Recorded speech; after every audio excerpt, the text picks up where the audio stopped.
I'm Mia. I'm a 35-year-old office worker. Recently, my boyfriend Tom, who had been on an overseas assignment for a long time, returned to the United States. During our nearly 10 years of long-distance relationship, we faced several crises of breaking up, but each time, we talked it out and overcame them. Although my dream of getting married in my 20s didn't come true, I realized that age doesn't matter as long as I have him. I was content. We should soon pay a visit to both of our parents. Whose house shall we visit first, Mia's or mine? Tom asked me this during our date, and I found myself at a loss for words. Well. As I hesitated, he looked puzzled. Hey, you're not going to say you don't want to marry now, are you? I've finally managed to return to the United States. No, it's not that, it's just. I'm happy that Tom has come back, but. The reason I added but was because the image of Tom's mother popped into my mind.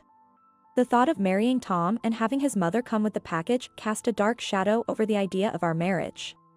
I first met Tom's mother, Mrs. Jane, 10 years ago. I was 25 at the time.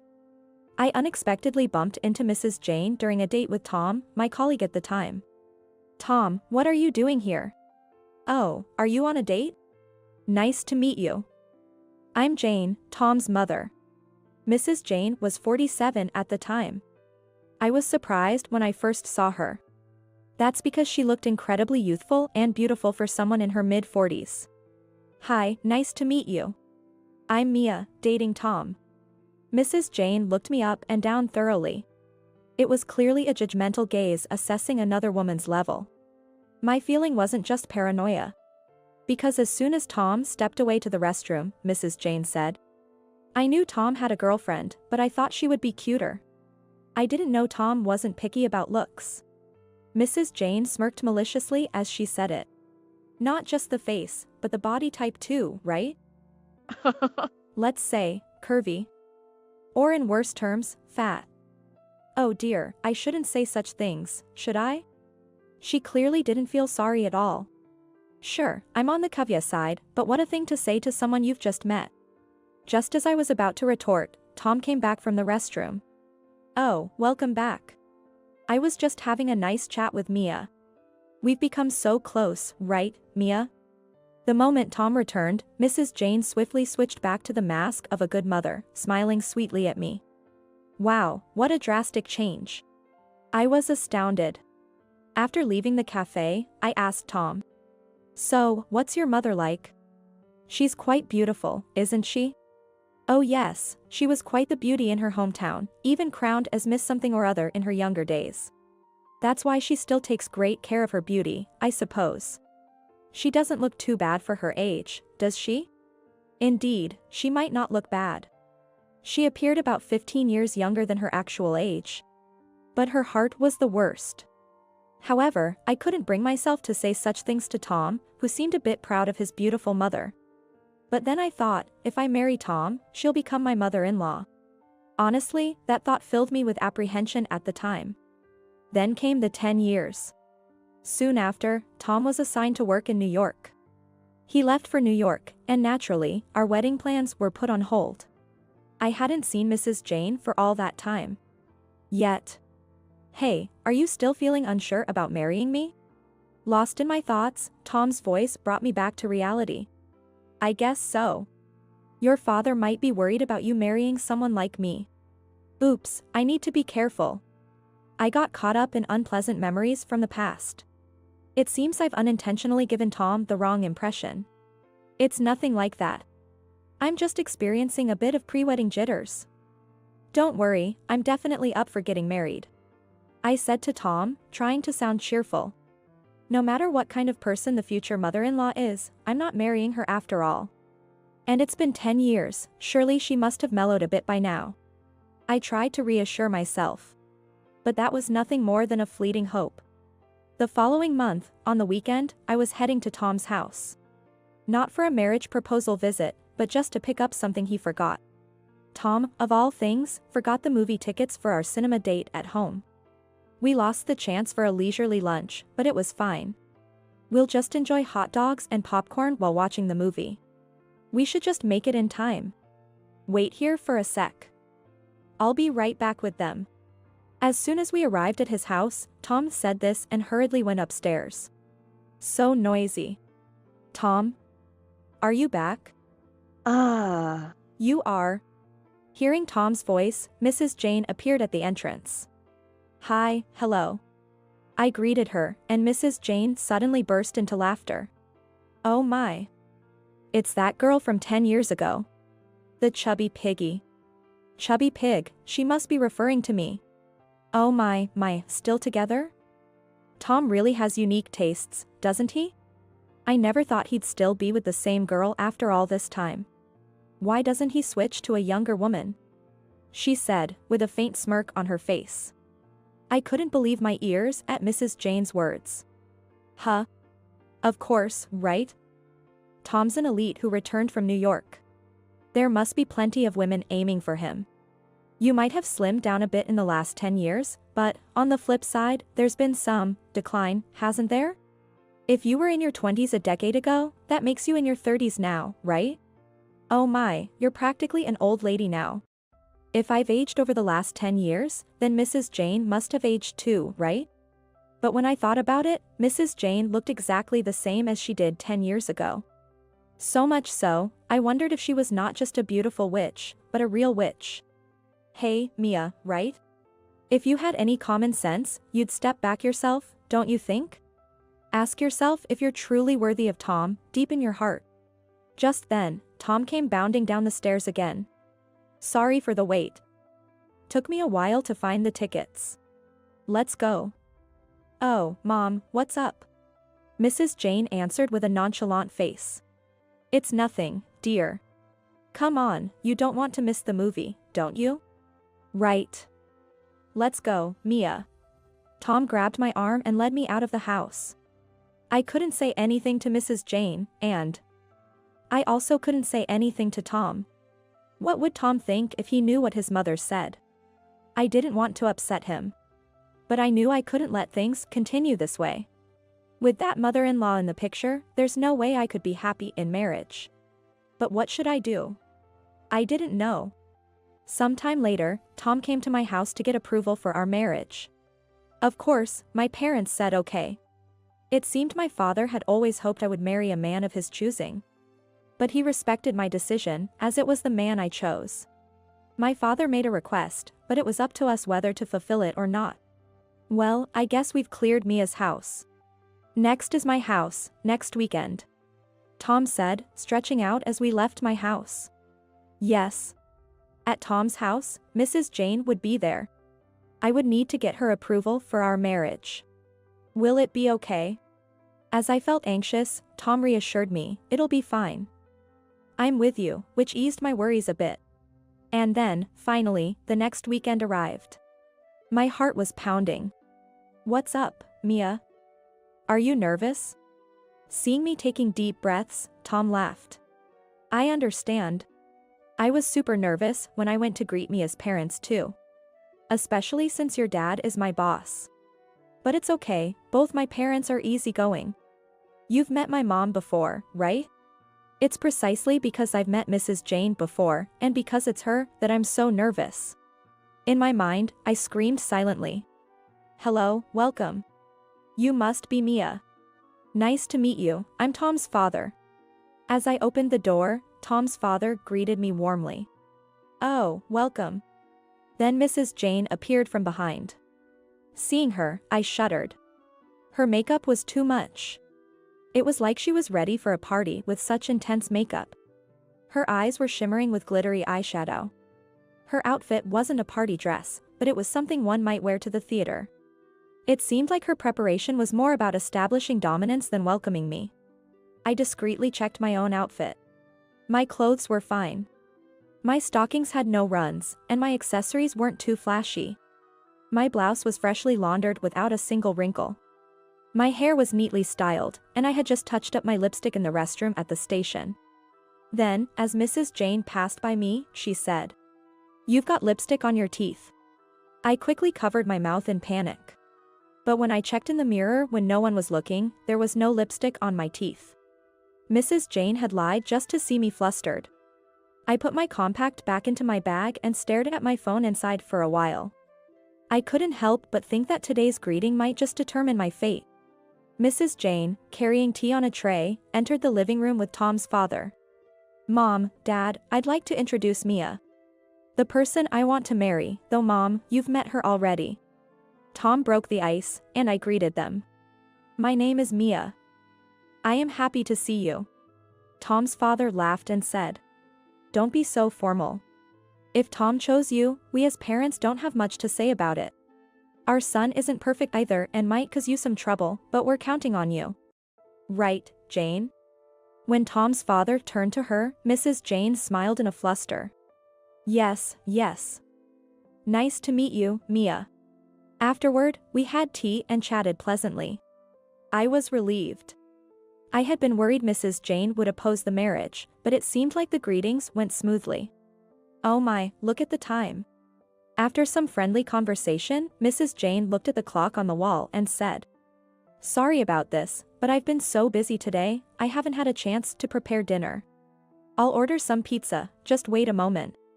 "Tom, go to the pizza place with your father and order some takeout." "Really? Why go there in person? Can't we just order it over the phone?" "Normally, it's standard to order takeout over the phone. But you know, our usual pizza place hardly ever answers their phone. It's quicker to go there directly. And also grab some beer and wine, and pick up some snacks from the supermarket."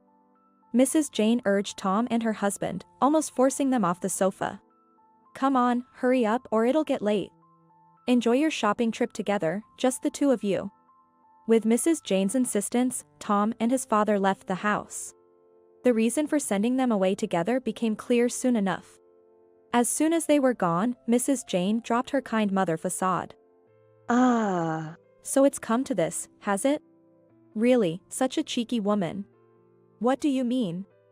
Mrs. Jane, lounging on the sofa with her legs crossed, said, "I've always told Tom that a woman like you isn't suitable for him. You lack the decency to step back on your own. Really, with Tom's looks, he could get a much more beautiful, younger woman. Here you are, an older woman, clinging onto him before he even know what to do. Acting like once you've set your sights on your prey, you'll never let go, showing up brazenly for a marriage introduction." I had to ask, "What exactly about me do you find so displeasing?" "Everything. Everything about you trying to take Tom from me. Just the thought of it irks me." I defended myself. "But, Tom likes how I look. I know I'm not a world-class beauty, but..." Mrs. Jane laughed mockingly. "Think about it. If Tom has children, they'll be my grandchildren. If they're not cute, I couldn't bear to call them my grandchildren. Imagine, inheriting handsome genes and then marrying someone with a plain face, diluting the DNA." Mrs. Jane then leaned in so close I could feel her breath. "Listen here. Even if you marry Tom, I'll never accept you as my daughter-in-law. I'll find a way to break you up even after the wedding. Then I'll find him a younger woman, as beautiful as me. Though finding someone as beautiful as me is hard, of course." I gripped my bag tightly that was lying beside me. "So, if I leave now, would that satisfy you, Mrs. Jane?" "Well, yes. If you could just disappear forever, that would be wonderful." "I understand," I replied. "I'll do as you say." "That's right, that's what you should do. And don't bother telling Tom or my husband.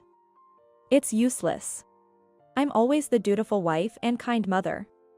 No one would believe you."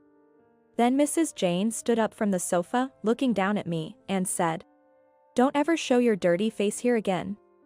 It offends my eyes." Just then, the sound of the front door opening could be heard. "We're back." Suddenly, Mrs. Jane burst into tears. "What's wrong?" In my confusion, Mrs. Jane turned to the two men who had just entered the living room and accused, "It's awful. Mia verbally attacked me while you were gone. I don't think I can ever get along with her." Huh? I was astonished. When did I ever verbally assault Mrs. Jane? Mia said she'd rather not care for us when we get old. Even saying it would be better if we went to heaven sooner rather than later. And that she'd treat us horribly if we became senile. Oh, I can't even say it. She's scary. Mrs. Jane clung to Tom's father, playing the victim. How could you, Mia? Tom's father frowned at me. You seemed like a good person, but I can't believe you'd say such harsh things. No, that's not true. I didn't say anything like that. In fact, I was the one who was verbally abused. As I tried to defend myself, Mrs. Jane cried out in tears. Liar. Do you think I'm such a rude person? Then show some proof. That's right. I can't believe my wife would lie. Tom's father seemed completely on Mrs. Jane's side. Tom started to say something, but I stopped him. If you're talking about proof, there's no evidence that I insulted Mrs. Jane either, is there? Well, that's true. My calm rebuttal seemed to overwhelm Tom's father. If there's no evidence for either side, it just becomes a pointless argument. Unfortunately, I do have evidence on my side. What? Mrs. Jane, in utter shock, stopped her fake crying and exclaimed. It seemed she never dreamed I would have evidence. I've been recording on my phone since I arrived. Considering Mrs. Jane's previous remarks, I thought something like this might happen. I'm glad I was cautious. What do you mean by previous remarks? Tom looked surprised at my words. Proof is stronger than arguments. I took out my phone from my bag and pressed the playback button on the voice recorder. Really? Such a cheeky woman. Old woman. I'll never accept you as my daughter-in-law. Disappear forever. Don't ever show your ugly face again. Mrs. Jane's ugly tirade echoed in the living room. Stop it. Mrs. Jane lunged at me, but Tom restrained her. Mom, stop it. But, Tom, this is a mistake. Mia is trying to frame me. Mom, just stop, please. Tears welled up in Tom's eyes. Realizing the true nature of his mother must have been devastating. I sympathized with Tom, but there was no turning back now. I've been verbally abused by Mrs. Jane since I first met her 10 years ago. It's because she's beautiful and I'm just average. But no matter how beautiful someone is on the outside, I can't accept someone so ugly at heart as my mother-in-law. So, I won't marry Tom and, as you wish, I'll never come back here again. Wait, Mia. My wife was out of line. Let's talk this over again. Tom's father, flustered, apologized, but Tom had something to say. It's impossible now, Dad. It's not just about Mia. I can't accept such a woman as my mother anymore. You probably don't want to be a family with Mom or Dad anymore either. So, I've decided to follow Mia's father's request and become an adopted son-in-law in Mia's family. What? Mrs. Jane exclaimed in shock. Mia's dad is the president of the company I'm working for, Tom explained. So, Mia is not only my colleague but also the president's daughter. When I visited Mia's house to greet them, her father pleaded for me to become an adopted son-in-law. I was undecided about taking over the company, but I've just made up my mind. I will take Mia's last name and live as a member of her family. But, Tom, what about this house? Mom, do you really think I would take over this house? Do you seriously believe that? Tom was in tears. Standing beside him, Tom's father patted Tom's shoulder, saying, If it's Tom's decision, I won't say anything. I'm sorry for making you make such a sad decision. I'll make sure Mrs. Jane doesn't complain. I interjected. Yes. I would like to thank you for that, but... Huh? Tom's father looked up, puzzled. It seemed he had only heard a part of the recording earlier. Tom had listened carefully and was deeply shocked. As much as it pains me to make him listen again, the truth must be revealed. With a heavy heart, I said, Dad, you might get busier in the future. There will probably be a need for things like DNA testing. I pressed the play button on my phone again. Stop it. Stop. Stop. Don't listen to it. Mrs. Jane panicked, realizing what was about to be played. But it was too late. As Mrs. Jane's voice from the phone said, I received handsome genes and bore a good-looking child, and my child's spouse had a poor face. Wouldn't it dilute the DNA? Tom's father's face turned furious. What the? The ensuing chaos was something I'd rather not remember. Tom's father lunged at Mrs. Jane, and Tom and I desperately tried to stop him, while Mrs. Jane screamed and cried. The commotion was so intense that the neighbors called the police. Months later, Tom and I married. As he declared, Tom became an adopted son-in-law and estranged himself from his mother. However, he didn't sever ties with his father. The real parent-child relationship was denied through DNA testing, but they had lived as father and son for over 30 years. If Tom and I have children in the future, we plan to show their faces to their grandfather.